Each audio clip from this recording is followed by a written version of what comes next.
Bonjour Julie. Bonjour Marion. Alors, aujourd'hui, tu vas nous parler de l'assurance emprunteur.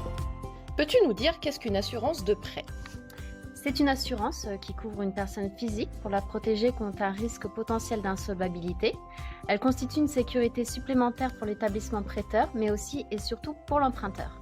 D'ailleurs, depuis le 1er juillet 2010, la loi Lagarde permet aux emprunteurs de choisir librement leur assurance de prêt.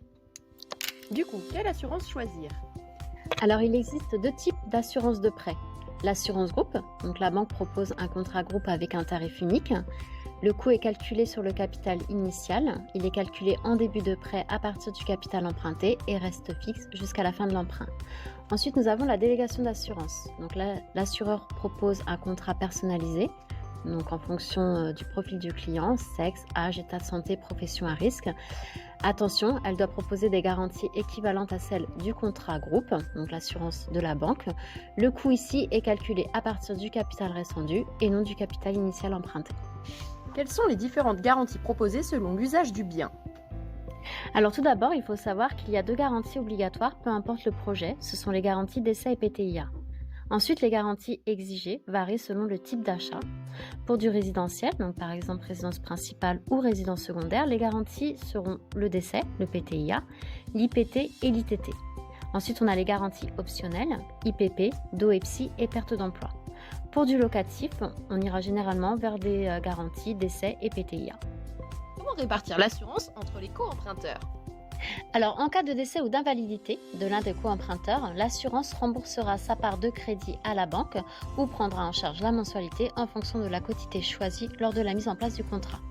Le prêt doit être couvert au minimum à 100% et au maximum à 200%. Aurais-tu un exemple à nous donner? Oui, par exemple, Justine et Mathieu achètent un bien et ont chacun une quotité à 50%. Si Justine décède, l'assurance remboursera sa part à hauteur de 50% à la banque. Mathieu, lui, continuera de payer sa part.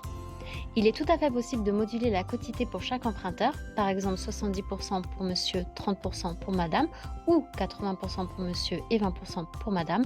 Cela s'applique en cas de différence de revenus ou, bien évidemment, selon le choix des emprunteurs. Alors dis-nous Julie, aujourd'hui, est-il possible de changer d'assurance emprunteur? Oui, grâce à la loi Lagarde de 2010, il est tout à fait possible de changer d'assurance emprunteur, mais sous certaines conditions.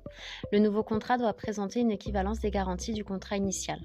Alors il y a deux choix possibles, via la loi Hamon qui permet de changer son assurance dans les 12 mois après la signature du prêt avec un préavis de 15 jours, ou via l'amendement Bourquin qui permet de changer son assurance chaque année à la date d'anniversaire, en respectant ici un préavis de 2 mois avant échéance. Merci beaucoup Julie pour cette intervention. On se retrouve très prochainement sur une nouvelle thématique sur l'assurance emprunteur. Merci beaucoup Marion, à bientôt.